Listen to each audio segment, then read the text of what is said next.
Welcome to Career Tools. This week, having a seat at the table. Here we go. Folks, the podcasts are free, but if you want to be able to read all of our guidance, all you have to do is buy an annual license. It's $200 a year. Every year it gets more valuable because we add more content every week, both Manager Tools and Career Tools. For $200, you get access to all of our show notes for all the last 9 to 10 years worth of shows. It's probably 5,000 to 6,000 pages worth of documentation, plus additional online digital tools. The best value we offer. So, Wendy, I was surprised to see this title because I've generally found the phrase having a seat at the table is misleading in the sense that everybody wants a seat at the table. It's like everybody wants to get to heaven, but nobody wants to die. That's true. Say, how do I get a seat at the table? As if there's some sort of invitation they missed or some sort of person they need to know, as opposed to just delivering really good results and have really great relationships and getting promoted, and recognizing that there are often smaller versions of these that happen with perhaps just you and your boss, or just you and your boss and a couple of other people. But the fact is, mentors, people, more senior people who are talking to more junior people, and those junior people that are worried about their careers, they talk about having a seat at the table. Yeah, and it's figurative, and sometimes it's literal too. Well, it is figurative, and it is often literal too, in the sense that, right, there are certain people who are there when the decisions are made. HR, finance, other support functions sometimes are not there because the senior leader says, no, I just want my top 2 lieutenants or whatever. But really, if you don't know what it is, right, the table is the executive suite. And by the way, folks, keep this in the back of your mind. When we talk about executives, being an executive does not mean how close you are to the top. It means how far you are away from the bottom. And if your company has 2 levels and you report to the founder, there's a case to be made that you're not an executive because you're too close to the bottom, because you are at the bottom. But we'll talk about that in some other cast. But as you say, there are smaller versions of that table, and many people burn to be at the table, but then don't know what to do when they get there. Mm-hmm. So, tell us. Okay, so the first thing is prepare well. The second is build relationships, and the third is speak up. Yes, and folks, for the record, this cast is nowhere near dispositive on this topic. And for those of you like me who often forget what the definition of dispositive is, it means to dispose of something. So to be dispositive is to be the argument that wins the argument, the idea that wins the argument, that disposes the argument. So this cast is not all we have to say on it. In fact, there's a case to be made that virtually every Career Tools cast is about helping you have a seat at the table. Yeah. Okay, you said prepare well. Now, in this case, what we're talking about is the actual meeting, the actual table, where a small group, it could be a director or a VP talking about her department, or it could, in fact, be a president of a division or even a CEO, right? Yeah, and they tend to be talking about longer term things, about strategy, about new projects that would change the way the department works, rather than, specific things like, oh, we need, a new HR system or a new something. They're not incremental changes. They're generally big changes. All right, good. And in a lot of ways, this meeting is like any other meeting, right? There's the same, you go through the same motions. So your preparation is the same, even though you might be feeling, oh, there's all these people here. There's a VP or there's a director, and I only kind of know his name and I know he's really important. Or we're going to be talking about stuff that I don't really, just sounds really big. Sounds like there's decisions that are really big, or numbers that are really big, like millions of dollars instead of the hundreds that I normally talk about. And, you guys don't have school uniforms, but whenever you start a new year at school in England. You guys, are you talking about Mike and I and the school uniforms we wore for 4 years? Oh, yeah. You're right. You did. You had uniforms. Yeah. And you start school in the first year. And if your parents buy your uniform, they buy you a jacket that's a size too big so you can grow into it during the year. And that's what I feel like when I go to these meetings. I feel like I'm the new boy, the new girl, and you can tell because my uniform is too big. And people are talking about stuff I don't understand. And so preparation is one of the things that helps you get over that feeling and forget that and be able to be present in the meeting and doing what you're supposed to be doing. I also think part of that is gradually an ego thing. New things with a new thing, all new things have more risk than things that are not new, that are well known to you. But a new thing at a higher level has even more risk. And a lot of us in our careers have an approach of avoiding failure. And as I've said before, I think it's actually a horseman's law.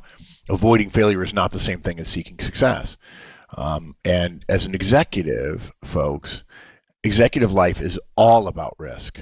And I don't mean personal risk. I mean that your job is to understand the chaos outside, is to come up with a plan when in fact it's a bet. There is no certainty that what you're going to do is the right thing. If you're working in finance and you're processing claims forms, there's a process, and that process is designed to reduce the risk of errors in the processing. If you're an executive, you have to decide, what do our customers want? And you can't ask every customer, and every customer doesn't have the same answer. And so you don't know, and you're guessing, or you're making an educated guess, or you're making an analyzed guess. But ultimately, there's more risk. And coming up with a plan for the future where there is not an existing process is risky. Mm-hmm. And I think too many people come into situations like this and say, how can I reduce my risk? Now, what this cast does is begin to talk about how you can reduce your risk. But the fact is that if you're thinking, well, I'm new and I don't know what to say and so on, that's fine. But let us be clear with you. If you're sitting at the table, your voice is expected to be heard. And if you don't speak up because you're uncertain, you could fall prey to being a junior executive, a senior manager who simply doesn't understand that you're here and we don't have any dead weight at this table. Those big meetings don't have 40 people in them.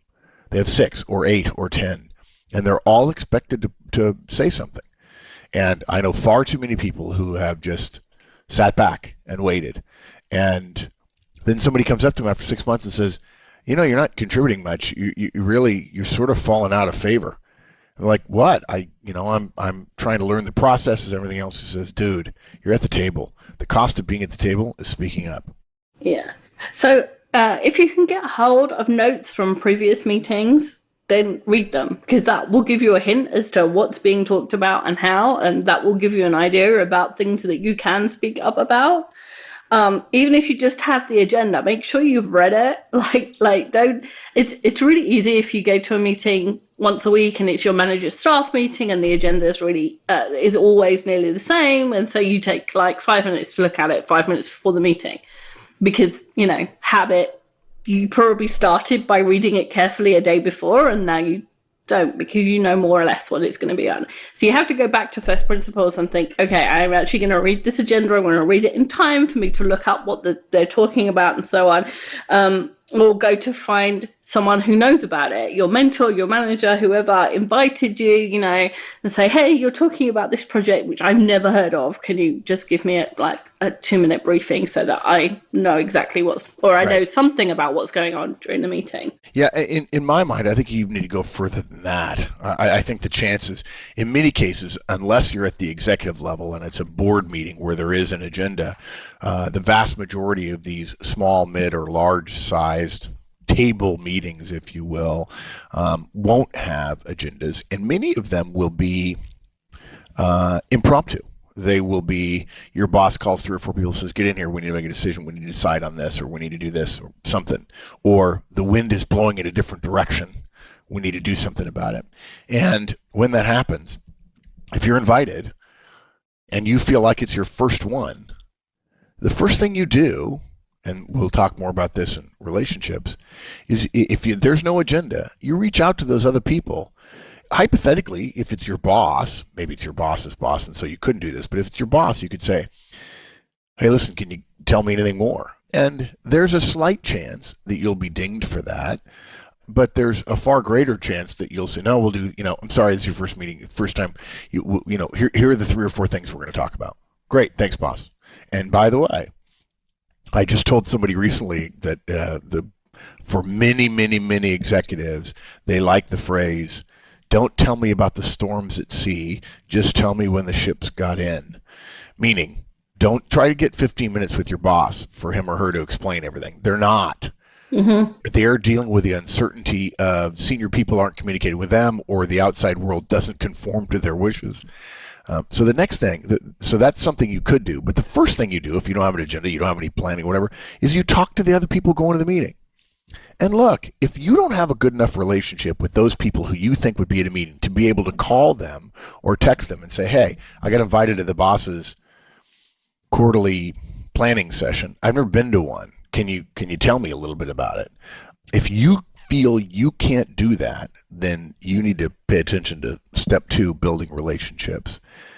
If you have had those relationships, or if you have them, you immediately have to ask everybody going to the meeting, except the 1 or 2 people who may be your worst enemies, and say, hey, what's going on with, tell me, how do these happen? Can I prepare? What can I do? I'm amazed how many people go, oh, well, there was nothing, so I didn't find anything out. But there's the old saying about the meeting before the meeting. I'm generally not a huge fan of that. That to me feeds people's conspiracy theories about large organizations. But gosh, ask people, hey, what's going on in this meeting? I don't know. We recently invited Lynette, who's a new hire for us, to one of our corporate offsites. I didn't tell her to, but I assume she asked her boss, Danny, and maybe asked you, hey, what are these things like? What do they do? Now, in our case, we have an agenda and so on, and we communicate well in advance, but still, that's what I would have done. I'm not going to walk into a meeting and not know what's going on. Absolutely. And you're not supposed to have all the answers. It's not a test with right answers. It's a conversation where you'll decide on the least worst option sometimes, or the option that seems like the best one with the information we have right now. And so you won't have all the answers, but in order to feel comfortable to speak up, you probably need to know at least what's going on and what people are talking about. And maybe people will share with you their perspective on different things. And the whole point of these meetings is that everybody has a different perspective, and that helps you make a decision. So knowing what different people's perspectives are helps you, and you will only get that if you go ask them. Right. On the other hand, you want to be careful of not going around interrogating everybody who will be there and giving the impression that you're not comfortable making a decision or giving an opinion without having all the answers. In the beginning of your career, like when you're talking about processing purchasing orders, for example, there's a set of rules. And if the rules are met, then you take X action. And it's not going to be like that. There's no rules. As you said, there's the people who are at the table are comfortable taking risks, and really big risks compared with how comfortable you feel.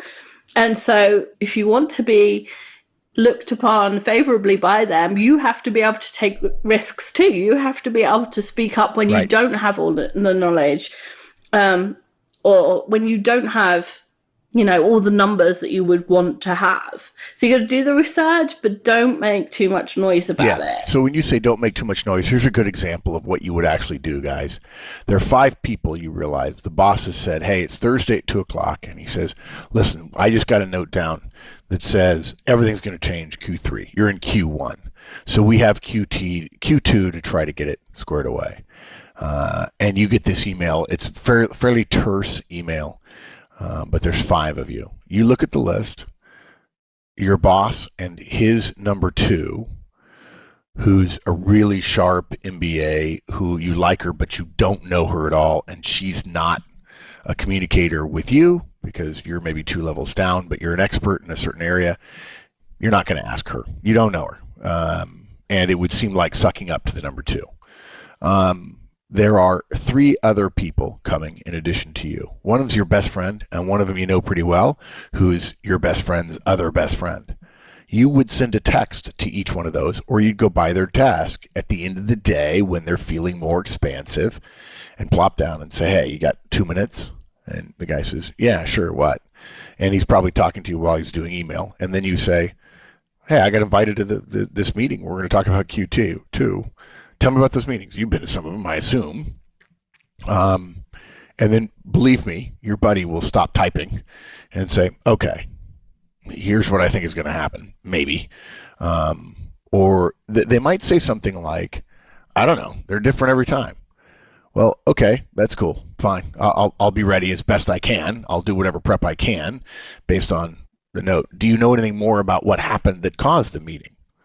Okay. Any reason why these people are coming, unless there's a pretty standard thing. It's all of your bosses' directs, for instance. Or do you know any which way the wind is blowing?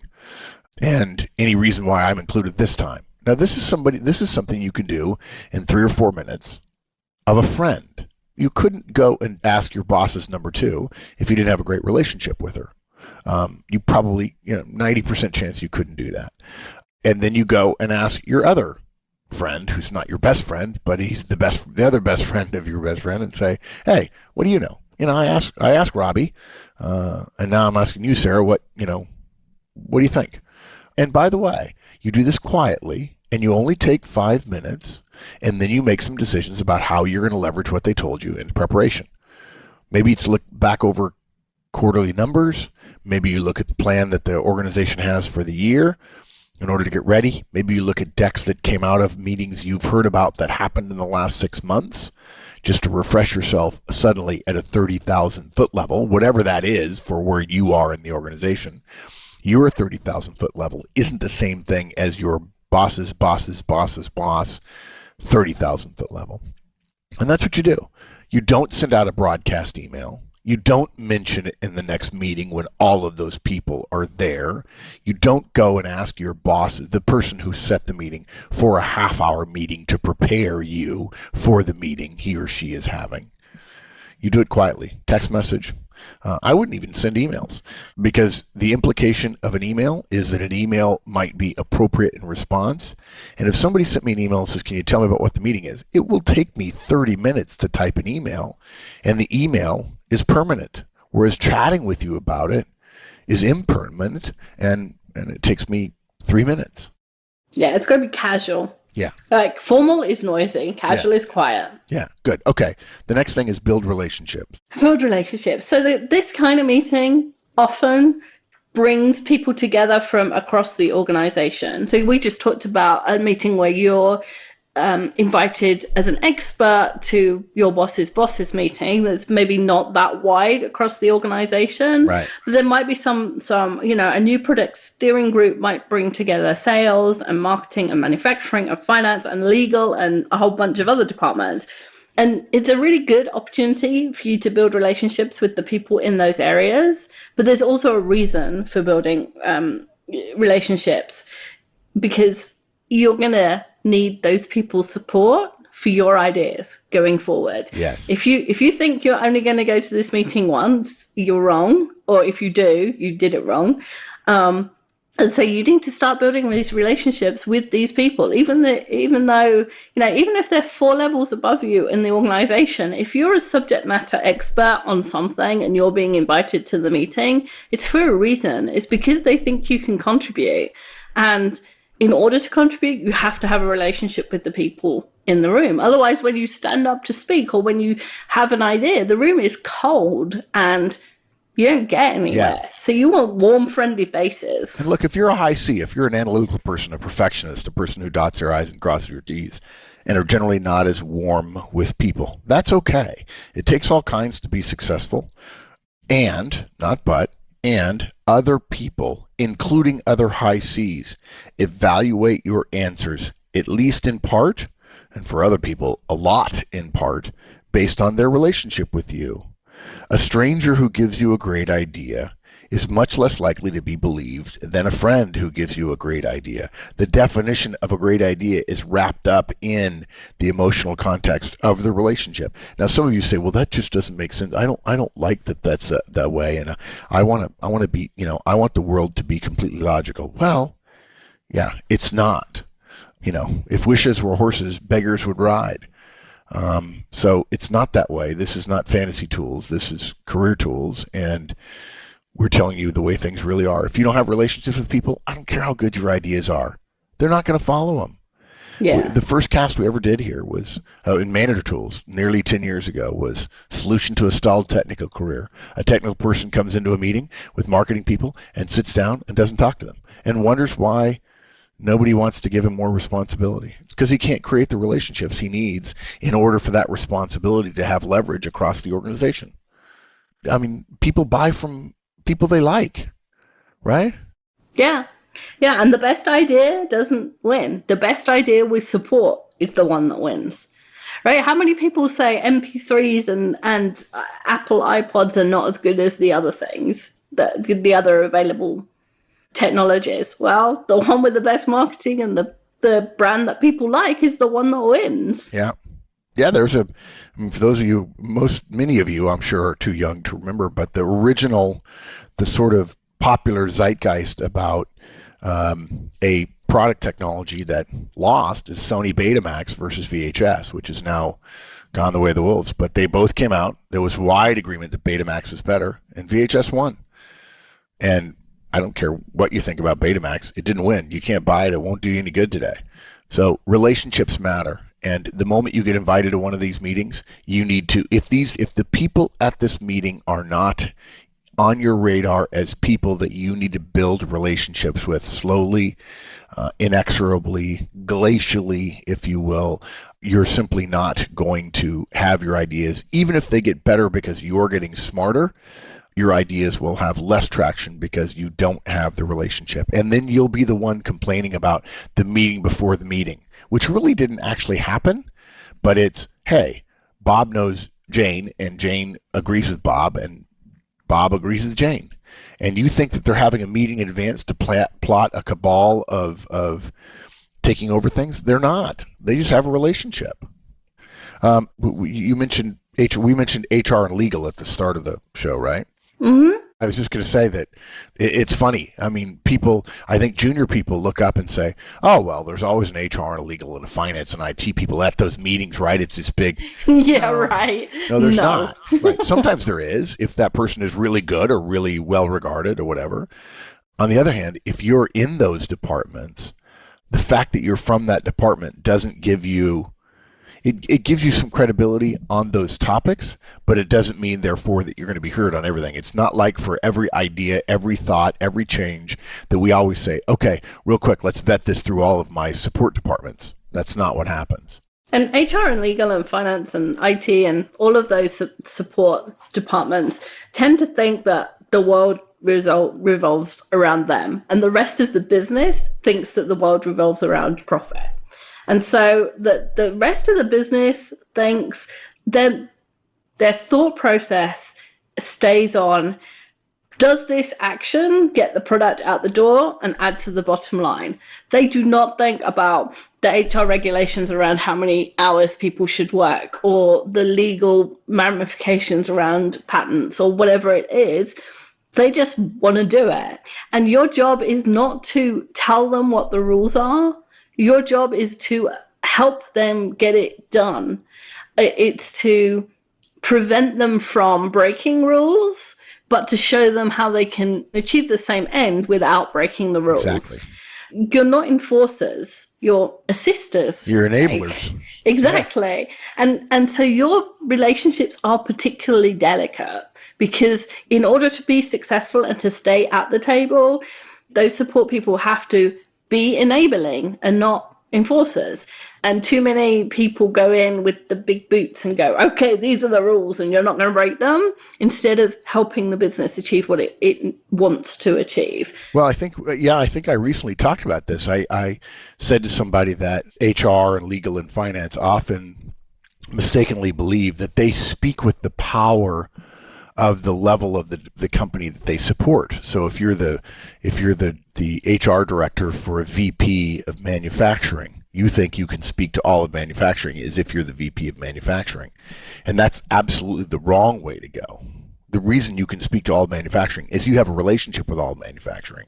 You don't leverage your boss's title. You leverage your personal relationships. And too many support functions think that their job is to say no or say this is why it won't work. You have an obligation to talk about risk, but it's not black or white. I don't recommend this. It's here's what will happen if we do this. Can we mitigate?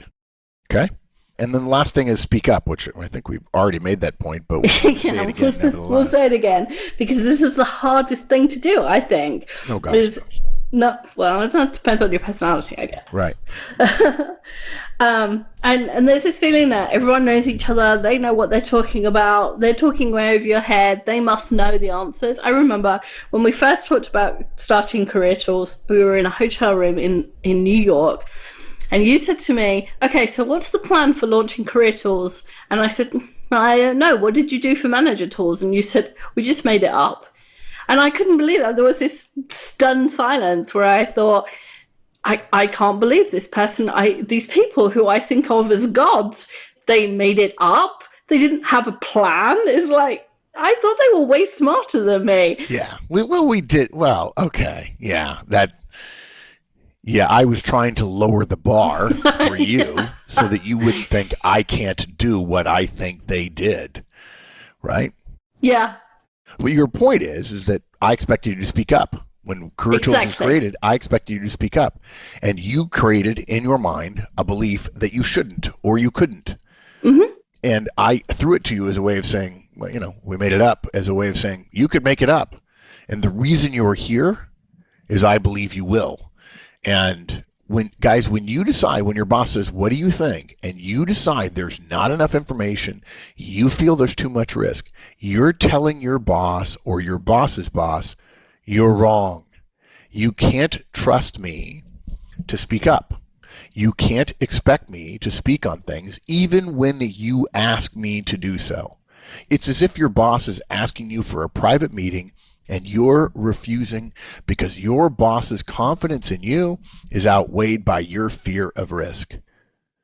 That's what it boils down to. Absolutely. So if you weren't smart enough, you wouldn't have been invited. And if you didn't have the ideas or the contributions to make, you wouldn't have been invited. And if you didn't have the potential to make the decisions better, you wouldn't have been invited. So just get over that. Decide that that's why you were invited. I said at the top of the cast, this is not dispositive. We'll talk more about how to speak up, about how to caveat things. That's a classic thing. I've not been here that many times, and it seems to me X rather than I believe we ought to do Y today, and anybody who thinks otherwise is crazy. Yeah, if you weren't smart enough, you wouldn't have been invited. And try to speak once per topic. I will tell you that one of the big mistakes is the old joke. There's an old apocryphal story about Einstein.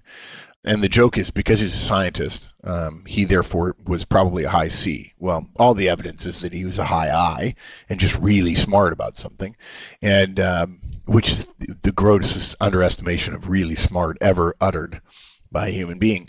But he didn't talk when he was a small child. And again, guys, I'm pretty sure this is apocryphal, but it's illustrative.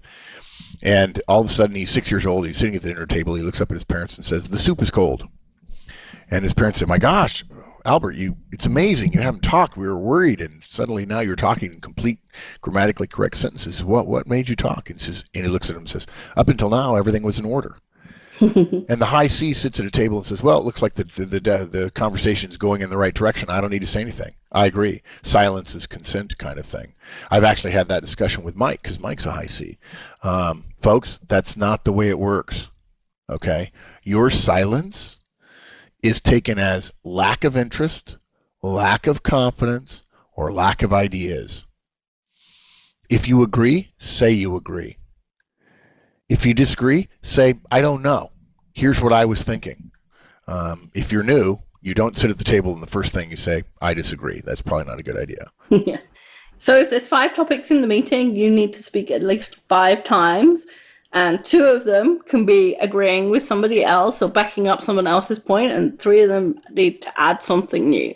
And if you give yourself that as kind of a benchmark, then, if you miss it the first week, that's fine. If you miss it the second week, it's fine. It's an internal, it's only going on in your head. Only you are counting it.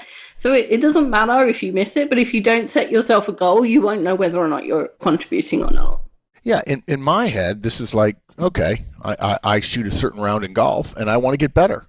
Mm-hmm. And I put down the better to see whether or not I'm moving in the right direction. I don't beat myself up and say, I failed, because that'll drive me into a hole and I won't play. Like, hey, I'm getting better. Or, hey, that round really was good, or that one was terrible. But when you don't achieve, you get yourself up, you dust yourself off, and you step back into the ring. Yeah. And another measure you can use is 1/3 of your contributions have to be about something other than your specialism. Because these meetings are not about your deep knowledge of deep sea mining or, oil thermodynamics or whatever it is these meetings, your contribution is, they're about the wider business. And so you have to be able to contribute about the wider business. Okay, good. And having something in your head as a measure will get you through the uncomfortable period where you're thinking, I don't know what to say, and I don't. And then while you're in that period, watch and listen and learn, because the dynamic of every meeting is different. The dynamic of every company is different. Of the people that are there is different. And so what we're giving you is guidelines. It's stuff to think about, but it probably isn't exactly how it goes in your meeting. So over time, you can move towards whatever the norm is. But if you follow these, you probably won't fall over. Okay. Shall I sum up? Yeah, please. Okay, so the first thing is prepare well. The second thing is build relationships. And the third thing is speak up. And getting there is only the first step. Once you're there, you have to earn your place. And you have to earn it every time you're there. It's not a one-shot deal. You don't get to be like brilliant in the second meeting and then coast for the next 20. You have to be good every time. So speak up. Yeah, everybody wants to get to heaven, but nobody wants to die. You want to sit at the table? There's a cost. And there should be a cost, because the decisions you're making are going to affect other people's lives, and that matters. Okay, thanks, Wendy. Thanks. Bye, everyone. Thanks, everybody. That's it. Like I said earlier in the cast, this guidance is not dispositive, but it's a start on what many people ask us all the time: how do I get a seat at the table?